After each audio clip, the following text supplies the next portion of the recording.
and welcome to this week's Neumann Update. I'm Alexis Lomax. And I'm Brooke Morris. Last Friday, the government reopened when President Donald Trump agreed to sign a short-term bill. President Trump said, "I will sign a bill to reopen our government for 3 weeks." For lawmakers, this gives them until February 15th to find a more permanent solution. President Trump also said that over the next 21 days, I expect that both Democrats and Republicans to operate in good faith. The 17 lawmakers on Capitol Hill met on Wednesday to start negotiations pertaining to Border Patrol. There was no immediate solution following Wednesday's meeting, but they are still working nonstop to make an agreement that will please both parties. A long list of border security measures that need improvement was constructed by the Democrats, with a proposal to fund $1,000 for new custom officers and to hire new Homeland Security agents who can work on issues such as drug smuggling. And for the 800,000 government employees who have worked without pay or were furloughed, they are expected to be paid as soon as possible. Payments are expected to cover the 2 pay periods that workers were not paid for during the government shutdown. Their pay is expected to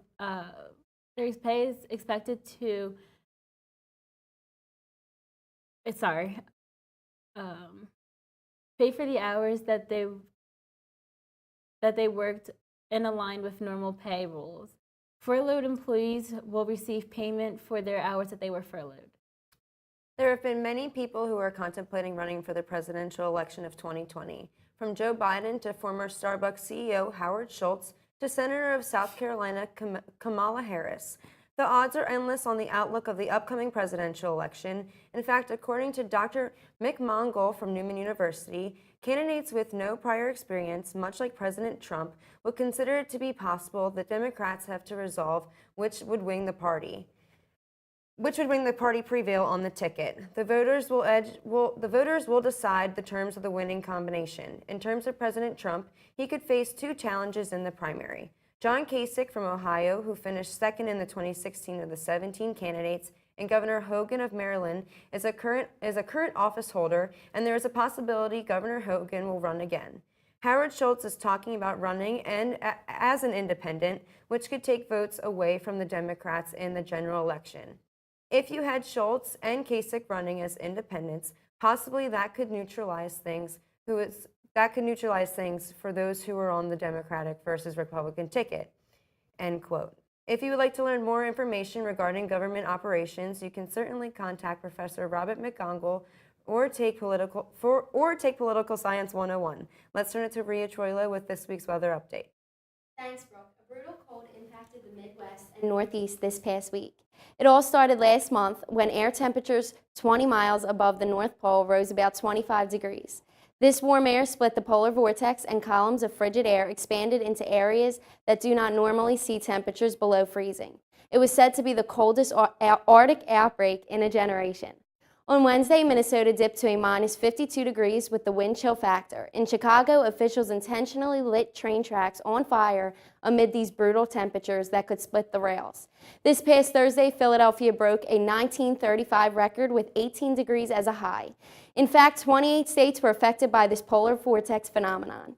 Temperatures today rose to a high of 20 degrees with frequent snow showers. Improvement is on the way, though. As we climb up to the 30s tomorrow, we'll have a high of 37 degrees. For those Super Bowl get-togethers this Sunday, we bounce back with a balmy 45 degrees and a low of 28 degrees with some rain in the evening. A high of 53 degrees on Monday and a glorious 56 degrees on Tuesday. Overall, it will be a roller coaster week, with temperatures as low as they are now creeping up to the 40s and 50s and then tumbling back down to the mid-30s by the weekend. I'm Rhea Troilo. Back to you at the desk. Thanks, Rhea. This week, our own Mike Garabini flew down to Atlantic, Georgia for the Super Bowl Music Festival as one of the lighting designers to work the event. Every year, the Super Bowl Music Festival follows the Super Bowl and will have a 3-day concert in the city where the Super Bowl is being played. This year's festival will be taking place at the State Farm Arena and will have artists like Ludacris with Sierra, Migos, Aerosmith, Post Malone, Bruno Mars, Cardi B, and many more. I had a chance to sit down with Mike Garabini before he left to get some insight on the event and about his job as a lighting designer. So, how did you kind of like land this job? Last year, actually, I worked an event with this guy who randomly reached out to me out of the blue. I haven't spoken to him in a year. I just got a phone call kind of one day asking me, hey, are you around? I know you're like a competent human being who is knowledgeable with lighting design, that kind of stuff. So he just reached out to me and we got talking about the event and he offered me the position. How long does it normally take for you guys to set up for an event like this? So for this event particularly, we have about 48 hours from the time I plan lanes to the start of the event. Then the event is 3 days long. There's a few changeovers at night for different like themes and that kind of stuff. Oh, wow. And then we load out the event starting around midnight the Saturday before the Super Bowl. Oh, geez. And yeah, and we work through the night. The details for the event just kind of keep evolving. The scope of the project's kind of set, but as far as like all the minute details and that kind of stuff, I just keep getting different emails and that kind of stuff. My job as a lighting designer kind of ranges from making sure everything gets hung in the right spot, the rig looks like it's built the way that the like original designers designed it to look, that kind of stuff. And then just throughout the event, so actually programming the lights, make them look a certain way, set moods for the room, that kind of stuff. So it gets very technical on that end of things. Yeah, it seems like Yeah. So, but the cool part about it is like I actually have to craft how things look. Yeah. While the rig is already pre-designed for me, I have to make sure the rig gets put up that way, but then once the rig's put up that way, I kind of have creative control of how things look in the room. And That's awesome. I think with this, I'm most excited for, I love like the kind of work that I do because I get to travel around to different places and like I get to see the country more or less while definitely. working. Yeah. So I'm excited to like see Atlanta. I hear a lot of great things about the city, that kind of stuff. But also, I'm excited just because the Super Bowl Music Fest, I mean, it's the Super Bowl. Yeah. Thank you so much for sitting down with me. And from all of us from Neumann Media, we hope you have a fantastic time. Our own Amaris Manning is covering Heart Disease Awareness Month and will now give us some more details on heart disease. Thanks, Lexi. February is the month of having a lot of heart and people preparing to wear red to show their spirit and bringing heart awareness to heart disease. Heart disease is caused when there is damage to the heart caused by, my apologies, damage to the heart or the blood vessels in some form. In reference to Mayo Clinic, buildup in the arteries from fatty plaques, best known as atherosclerosis, can thicken and impacts the blood flow through the arteries to the organs and tissue. Thus, the effects of atherosclerosis can lead to heart disease. Smoking and lack of exercise or being genetically inherited with heart disease are other ways to develop heart disease. Alongside other causes of heart disease include diabetes, infections, and high blood pressure. And in reference to a publication by Centers for Disease Control and Prevention, heart disease is the leading cause of death in the United States between both men and women. Nevertheless, there are ways to become more conscious of handling heart disease, whether you are a cardiac patient or not.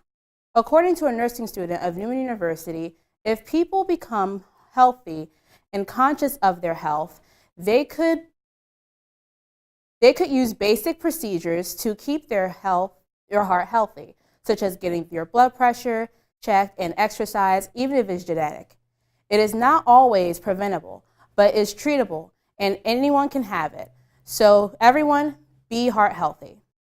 Not only people within the Neumann community are speaking out on heart disease, but so are people outside of the community. A Philadelphia resident shared with us her words of encouragement on living with heart disease. or any form of medical complications, for she herself is a cardiac patient.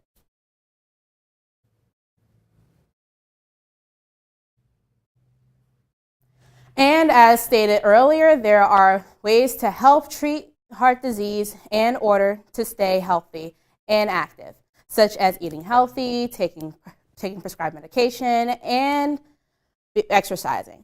But you can also find ways of getting involved in helping those diagnosed with heart disease through donations and volunteering with organizations such as the American Heart Association, the Children's Heart Foundation, and the British Heart Foundation. For more information to get involved, you can visit www.heart.org. Now back to the desk. Thank you, Amaris. Now let's go over to Jared and Leonard, who will tell us what's happening in the world of sports.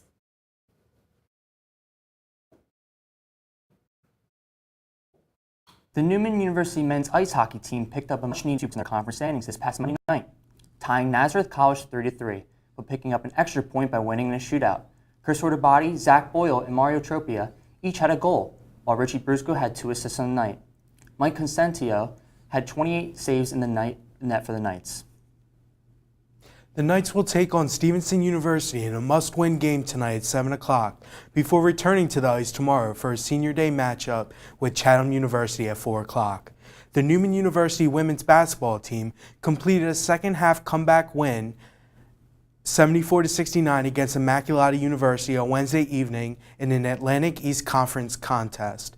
Nafisa Saunders had 34 points, including going 18 for 19 on the free throw line, while Maya Bryson tallied 22 points. Jared and I were in attendance for the game, and it just looked like Nafisa could not miss from the free throw line. It was unbelievable. Those free throws were the key to get the Knights the win. This win puts the Knights at 11-9 on the season and 4-4 in conference play. They will play on the road tomorrow at 1 p.m. against Gwen and Mercy. The Neumann University men's basketball team picked up its first Atlantic East Conference win on Wednesday evening in an exciting 84-81 victory against Immaculata University. Prior to the game, the Knights honored its first of 2 seniors, Jordan Collins. Collins cashed in 4 three-pointers in the game and finished with 18 points. Waheem Lohman tallied 22 points, including 5 from beyond the arc. Mark Perry netted 12 points and grabbed 9 rebounds. Isaiah Wilmore scored 11 points, and Malik Tyndale added 10 points. Each team netted 13 threes in the contest.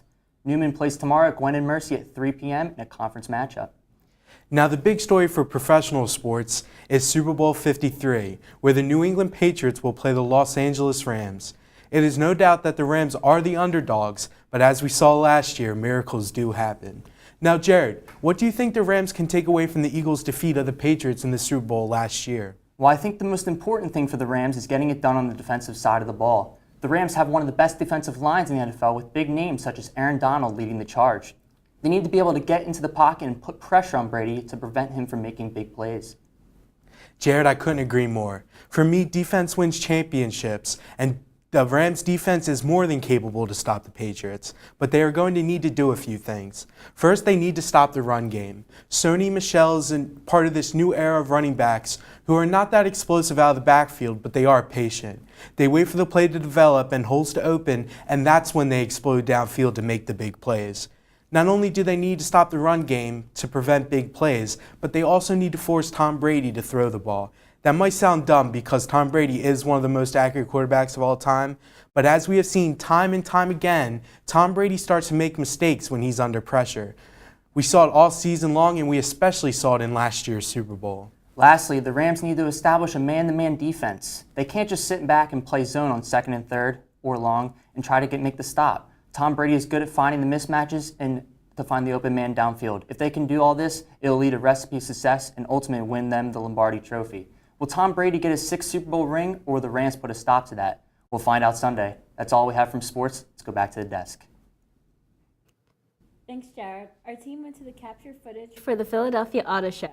Vincent Cotter has the story. Car lovers have been waiting all year for the return of the Philadelphia Auto Show, and on February 2nd, it finally returns.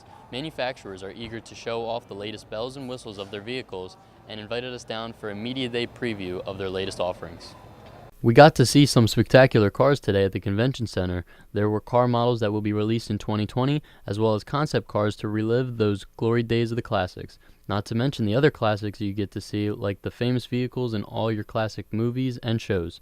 Also, for some hands-on attractions, you can take a test drive in the new Jeep models, with Jeep showing off their unbelievable off-roading capabilibilities. Does an amazing job. We'll roll you right up the stairs. They bumped us from 32 to 33-inch diameter tires this year. Got us a little more ground clearance. Of course, we're in low range with the Rubicon. That's a 4-to-1 gear reduction. I barely even touched the gas. It rolls right up a 35-degree hill, or 30-degree hill, pardon me. A little 25-degree side hill. Show how stable they are.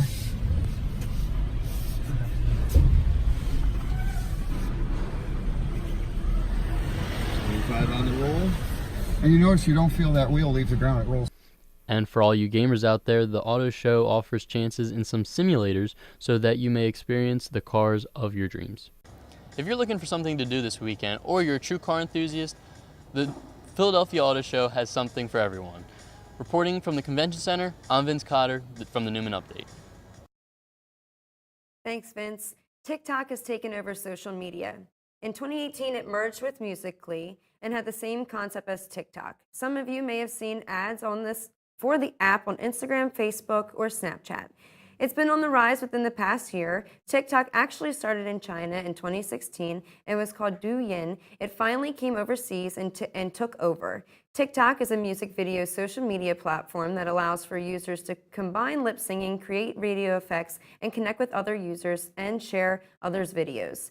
Today I'll be kind of demoing the app for you to see what the hype is all about. I've been trying it to practice and learn from my younger sister Lacey, and she's really good at it, but I just definitely can't get a hold of it. So if you guys can see, we're kind of scrolling through it.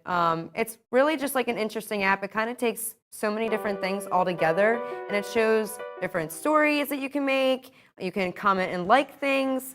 Basically, there's just so many things that you can do with this app, and it's really fun to see.